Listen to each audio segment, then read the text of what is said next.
Okay, welcome back to members of 121 Community Church in Grapevine, Texas, and our ongoing seminar in Christian philosophy. We're looking at Hegel's Phenomenology of Spirit, his original work. We're going to take a look at pages 104 to 116, the paragraphs 166 to 191, and we're going to take a look at self-consciousness. We have gone from sense certainty to perception and through understanding, and now we move into self-consciousness. Let's go to block 1. Self-consciousness and the notion of the true. The notion of the true is in itself self-certainty. It's certainty of its own object, certainty of the truth that we hold. And consciousness, that consciousness unto itself is its own truth. We call notion, here you go, paragraph 166, here's a Hegel definition. We call notion the self-reflective movement of knowing. So the very process that we go through to know our worldview, the very process that we go through to know our ontology, our Christian worldview, our ontological trinity. That very method is the notion of the true, and Hegel calls it the self-reflective movement of knowing. It's a movement of knowing. Now, block 1, note 2, the notion of the true for another equals this movement of knowing. The object of the notion equals the object of the notion of the true is a passive unity that we hold in our consciousness. It's the I of passive unity. It's singular. We're not at the level of the realm of positing yet.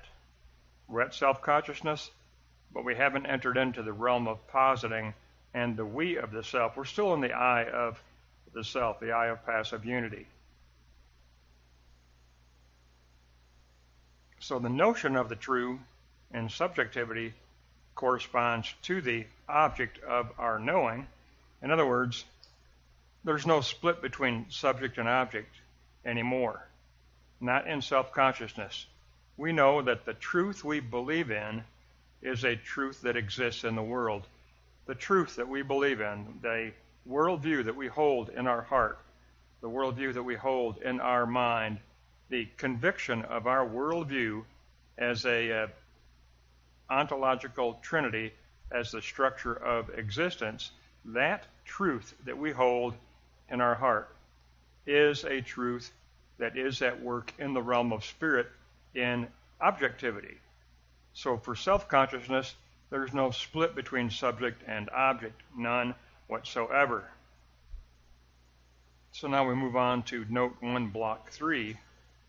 The notion of the true for the self equals perfect correspondence between our subjective truth that we believe and hold in our heart and the objective existence of that truth in a realm of spirit. Now, we're not yet in that realm of positing, which for Hegel is the realm of spirit, but we're going to move there very, very soon. So we're at the stage just prior to participation in the realm of positing. We're still at that I of the self, and we need to discover and move beyond the I of the self into the we of the self, which means we need to supersede our singular subjectivity and enter into the realm of intersubjectivity, where there are other persons who also hold the notion of the true to be the true.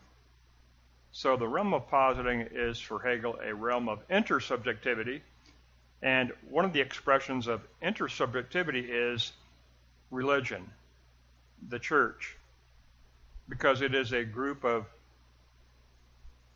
fellow believing subjective self-conscious selves who hold that truth to be true, that hold that ontological trinity to be true. So we're heading in that direction. We're heading toward the realm of positing. We're headed toward intersubjectivity. All right, here you go. Paragraph 167. Self-consciousness has entered the realm of the truth, or the realm of positing, so we're ready to go. We're ready to enter the realm of positing. We temporarily experience, here you go, the vanishing of the essence as abstraction. That I of the self gets negated. That it is negated. And I love this. We reflect ourselves out of sense certainty as the real. We no longer believe that surface reality is the real. That is not even an option for us. We know that there is a realm of spirit. We know that the realm of spirit is the true. Sense certainty no longer exists as the real. The sensate world is now connected in a necessary way with our own self-consciousness. Our self-conscious construction, and remember our previous lesson, it's called an area of subjective construction. Our self-conscious construction of a worldview is a great and necessary contributor to the truth. How does the Spirit reveal the truth? Through humanity, through the body of Christ, through the believing body. Christ is the kephale head of who? Christ is the kephale head of the soma, body of believers. So where is this work done where we construct a worldview? The work is done within the intersubjective collective body of believers. It is in the realm of intersubjectivity where there are like-minded, subjective, self-conscious selves that gather together to construct this work of constructing an ontological structure of existence and an authentic, as Hegel taught, an authentic ontological trinity as God going out of himself to create and to redeem, and then God returning to himself through uplifting creation with the Holy Spirit through new heaven and new earth, back to perfect reunification with the Father.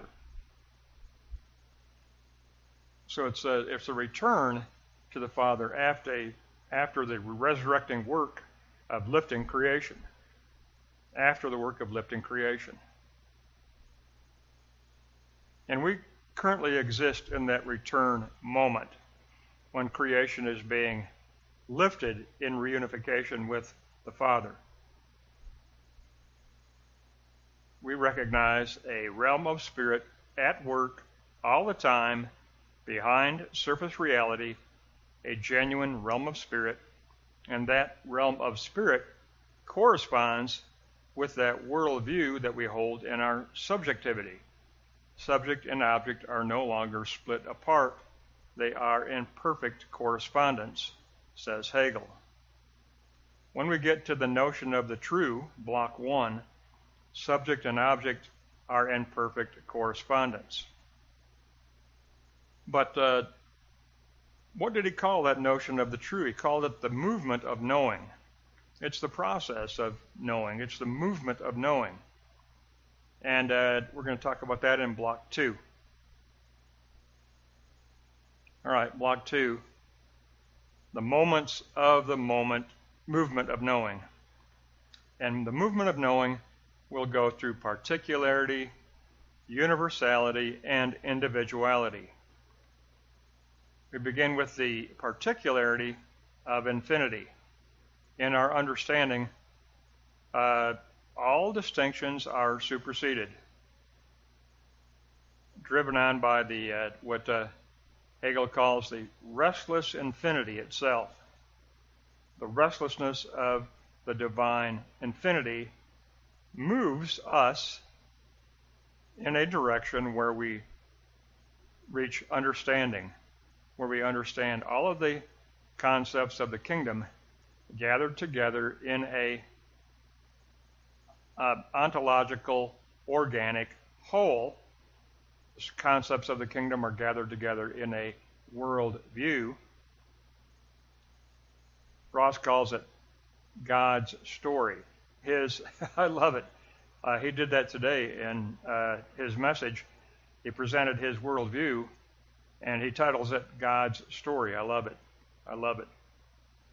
But that restlessness of infinity itself is the spirit that moves us into that realm of understanding, where we recognize, hey, these concepts of the kingdom, these eidos, ideas, they are gathered and are interrelated in a organic worldview whole, a story of God, a ontological trinity, an ontological trinitarian organic world view. So block 2, note 2, universality equals the substantial movement as a medium.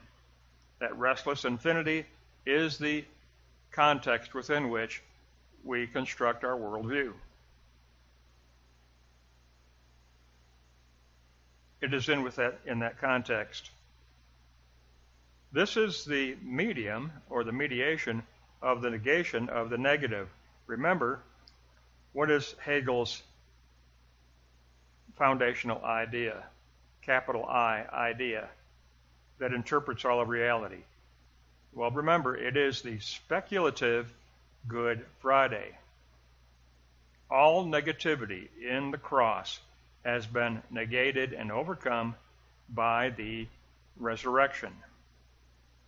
The Gospel of Mark closes out with Christ on the cross, and the Roman centurion, upon witnessing the death of Christ on the cross, confesses out loud, this was the Christ. This Jesus of Nazareth really was the Christ. That's how the Gospel of Mark closes, with the confession of a Roman centurion soldier. And it's a recognition of what? The cross as the speculative Good Friday. Eternal truth is revealed in the cross, even for this Roman centurion. A Roman centurion recognized the miraculous eternal significance of the death of Jesus on the cross. 3 hours of darkness from 12 to 3. The earth trembled. The veil in the temple was torn from top to bottom. Christ cries out, my God, why have you forsaken me? In that earthquake, in that darkness, at the moment that culminates, the Roman centurion soldier confesses, this Jesus was the Christ. He really was the Christ. The Gospel of Mark ends with a confession of a Roman centurion soldier at where? The foot of the cross. He's at the foot of the cross. What does he recognize? He recognizes the cross of Christ as an event, an actual event of eternal significance, a genuine event of infinity. Just like Hegel's telling us here, this medium of the negation of the negative takes place within our spiritual understanding. The particular and the determinate aspects of our understanding are resolved. And now we move into block 2, note 3. Individuality. Individuality equals essence of our own individual shaping. All right, here's a good thing, and yet here's a bad thing. when we enter into understanding, what do? We understand that all of the concepts that make up the kingdom are gathered together in an interrelated, organic, Trinitarian whole. Our worldview is an ontological trinity. But that's just basically, initially, what we believe as an individual believer. We hold it in our subjectivity. We haven't started participating in the realm of positing. It is understood as an organic, interrelated world of view. That's good. That's a great step. But understanding needs to go further and now be put together as a sign model that points beyond itself, and it needs to be shared. It needs to be shared. So this is all within the self. Objective notion has passed through inversion. It has driven us back into a moment of individuality. This is knowing as a reflected unity, reflected back into itself in the self-consciousness, which is called sunidese in the Greek. We reach sunidese. This is unsatisfactory, however, and self-consciousness must take on a role of desire to be shared in the realm of positing, or as F says, in the reality of positing. The realm of spirit for Hegel is the realm of positing. We can't remain the I of the self. We need to become the we of the self. Hegel mentions that frequently. We need to get involved in intersubjective sharing, community, intersubjective sharing of the concepts, sharing of the worldview, refinement of the worldview through dialogue and smaller fellowship groups, something our church calls life group. But there has to be, you don't retreat into yourself. You don't retreat into individual subjectivity. No, you gather in the realm of intersubjectivity, communal intersubjectivity. Let's go on to block 3. Retracing our consciousness. Here's a great little summary that Hegel gives us, which I love. Retracing the 3 stages. We began with consciousness in itself, which was a consciousness of sense certainty, but then we moved into noesis, or perception. As we entered into dialogue with others, we discovered the inner concepts behind sense certainty. Then we moved into understanding that those concepts are gathered into an interrelated organic whole. But then we just discussed that we enter into ataraxia, the return back into the self, which is a retreat inward, and that must be overcome. We initially retreat inward. We have the truth. We believe. We know that there is a realm of spirit.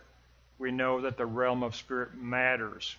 We know that what we hold in our subjectivity corresponds with a realm of spirit in objectivity. But it's kept private. We retreat inward. We're like Stoics. We're like the Epicurean believer. We retreat inward, and the Epicureans or the Stoics called that ataraxia. And we have to overcome this inward ataraxia. Ataraxia is tranquility, the Epicurean true inner peace and inner happiness. It's kind of this meditative inner tranquility. Well, that's not the end. That's not the goal. The goal isn't a transformed subjectivity. No, the goal is a shared intersubjectivity in the body of believers. It's a shared worldview. Well, where are you going to share a worldview? The only place you can is in a smaller group of gathered believers. So we have to overcome this concept of ataraxia, the Epicurean inner tranquility. So, block 3, note 2, overcoming the retreat inward, we transition to intersubjectivity, or the we of the self, and the notion of seeking recognition in others. Paragraph 185. Self-consciousness begins as ataraxia, as being for the self, that is, individuality. But then we move into 3.3, transcending individuality. We must express ourselves as pure being. Negation takes place.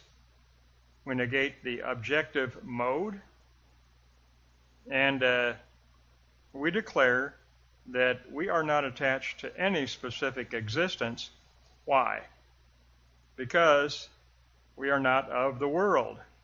Our perspective is eschatological. We live eschatological lives as believers. We are taken up into the history of Christ, and we stake our own life on that history of Christ, says Hegel.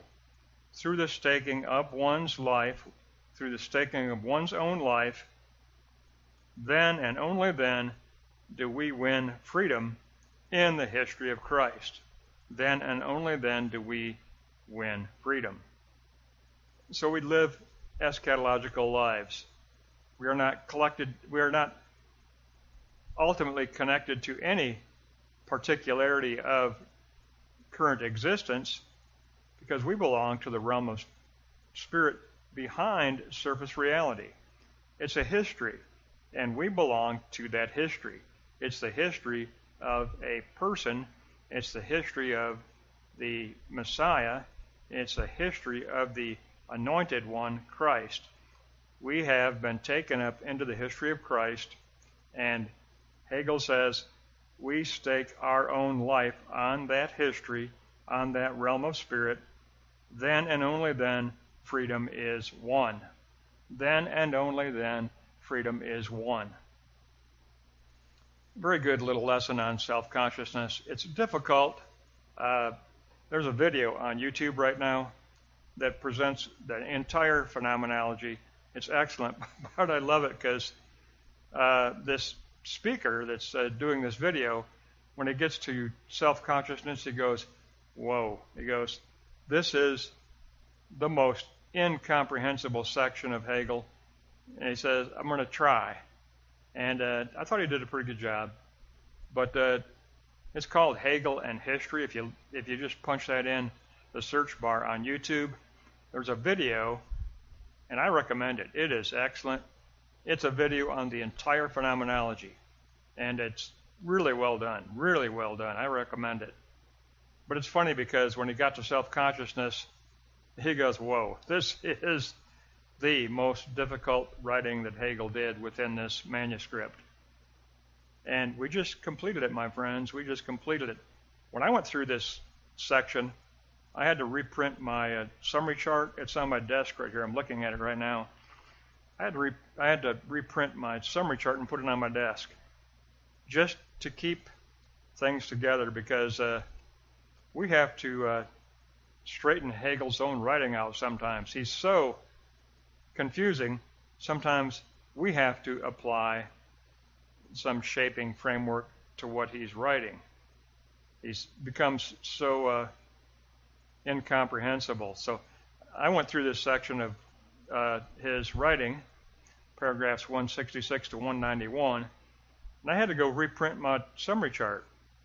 I'm looking at it right now, and I'm glad I did this because I need it for myself. I mean, I did it for everyone, but it's good for me to have this recap of the phenomenology. So it's sense certainty, then it goes to Aufheben, then it goes to phronesis and conscience, then it goes to noesis, perception, then it goes to katanoesis, understanding, then it goes to suneidese, that was this lesson, spiritual self-consciousness, and then it goes to the realm of self-positing spirit, and the realm of positing, and then our positing in the realm of self-positing spirit, and then further work of Aufheben, and then back through return moment, back to our own inner conscience to refine our own spiritual mindset. It's a total of 8 steps in my summary chart. I've got it on my desk again. I'm keeping it in front of me as we continue in Hegel's Phenomenology, and congratulations to all of you that are sticking in there and hanging in there with me, because we're going to do this. We're going to finish this Phenomenology. We're going to do it. And next lesson, we're going to go, Hegel's going to take a look at Stoicism and skepticism. It's going to be page 119 to 131. 119 to 131. Next time, we're going to look at skepticism, and we're going to look at Stoicism. That's going to wrap up this lesson as our first look at self-consciousness and the need to overcome ataraxia. The need to overcome ataraxia. That wraps up paragraphs 166 to 1